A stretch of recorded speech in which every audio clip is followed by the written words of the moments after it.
ज्येष्ठ मास की निर्जला एकादशी का महात्म्य। व्यास जी ने कहा, भीम, ज्येष्ठ मास में सूर्य वृष राशि हो या मिथुन राशि पर शुक्ल पक्ष में जो एकादशी हो उसका यत्न पूर्वक निर्जल व्रत करो। केवल कुल्ला या आचमन करने के लिए मुख में जल डाल सकते हो, उसको छोड़कर और किसी प्रकार का जल विद्वान पुरुष मुख में न डाले, अन्यथा व्रत भंग हो जाता है। एकादशी को सूर्योदय से लेकर दूसरे दिन के सूर्योदय तक मनुष्य जल का त्याग करे तो यह व्रत पूर्ण होता है। तदंतर द्वादशी को निर्मल प्रभात काल में स्नान करके ब्राह्मणों को विधि पूर्वक जल और सुवर्ण का दान करे। इस प्रकार सब कार्य पूरा करके जितेंद्रिय पुरुष ब्राह्मणों के साथ भोजन करे।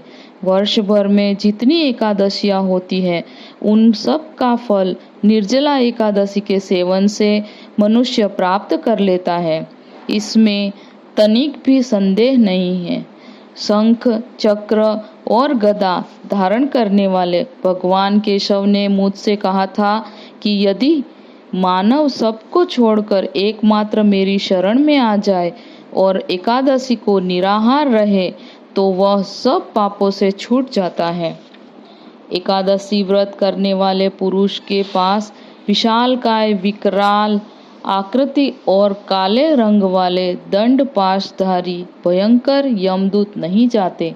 अंतकाल में पीतांबरधारी सौम्य स्वभाव वाले, हाथ में सुदर्शन धारण करने वाले और मन के समान वेगशाली विष्णुदूत आकर इस वैष्णव पुरुष को भगवान विष्णु के धाम में ले जाते हैं। अतः निर्जला एकादशी को पूर्ण यत्न करके उपवास करना चाहिए।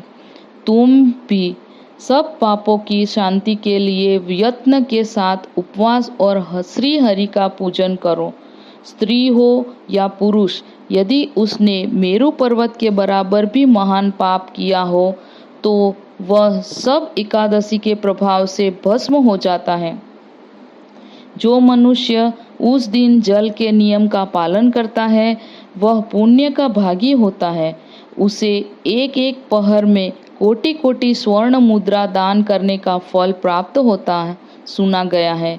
मनुष्य निर्जला एकादशी के दिन स्नान, दान, जप, होम आदि जो कुछ भी करता है वह सब अक्षय होता है। यह भगवान श्री कृष्ण का कथन है। निर्जला एकादशी को विधि पूर्वक उत्तम रीति से उपवास करके मानव वैष्णव पद को प्राप्त कर लेता है। जो मनुष्य एकादशी के दिन अन्न खाता है वह पाप भोजन करता है। इस लोक में वह चांडाल के समान है और मरने पर दुर्गति को प्राप्त होता है। जो ज्येष्ठ के शुक्ल पक्ष में एकादशी को उपवास करके दान देंगे वे परम पद को प्राप्त होंगे। जिन्होंने एकादशी को उपवास किया है वे ब्रह्म हत्यारे, शराबी, चोर तथा गुरुद्रोही होने पर भी सब पातकों से मुक्त हो जाते हैं। कुंती नंदन, निर्जला एकादशी के दिन श्रद्धालु स्त्री पुरुषों के लिए जो विशेष दान और कर्तव्य विहित है उसे सुनो। उस दिन जल में शयन करने वाले भगवान विष्णु का पूजन और जलमयी धेनु का दान करना चाहिए, अथवा प्रत्यक्ष धेनु या धृतमयी धेनु का दान उचित है। पर्याप्त दक्षिणा और भांति भांति के मिष्टान्नों द्वारा यत्न पूर्वक ब्राह्मणों को संतुष्ट करना चाहिए। ऐसा करने से ब्राह्मण अवश्य संतुष्ट होते हैं और उनके संतुष्ट होने पर श्री हरि मोक्ष प्रदान करते हैं। जिन्होंने शम, दम और दान में प्रवृत्त हो श्री हरि की पूजा और रात्रि में जागरण करते हुए इस निर्जला एकादशी का व्रत किया है, उन्होंने अपने साथ ही बीती हुई 100 पीढ़ियों को और आने वाली 100 पीढ़ियों को भगवान वासुदेव के परम धाम में पहुंचा दिया है। निर्जला एकादशी के दिन अन्न, वस्त्र, गौ, जल, शय्या, सुंदर आसन, कमंडलू तथा छाता दान करने चाहिए। जो श्रेष्ठ एवं सुपात्र ब्राह्मण को जूता दान करता है वह सोने के विमान पर बैठकर स्वर्गलोक में प्रतिष्ठित होता है। जो इस एकादशी की महिमा को भक्तिपूर्वक सुनता तथा जो भक्तिपूर्वक उसका वर्णन करता है वे दोनों स्वर्गलोक में जाते हैं। चतुर्दशी युक्त अमावस्या को सूर्य ग्रहण के समय श्राद्ध करके मनुष्य जिस फल को प्राप्त करता है वही इसके श्रवण से भी प्राप्त होता है। पहले दंत धावन करके यह नियम लेना चाहिए कि मैं भगवान केशव की प्रसन्नता के लिए एकादशी को निराहार रहकर आचमन के सिवा दूसरे जल का भी त्याग करूंगा। द्वादशी को देव देवेश्वर भगवान विष्णु का पूजन करना चाहिए।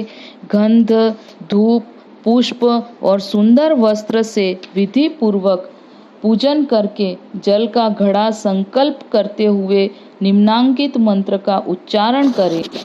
देव देव ऋषिकेश संसारार्णवतारक उदकुंभ प्रदानेन नयमाम परमाम गतिम।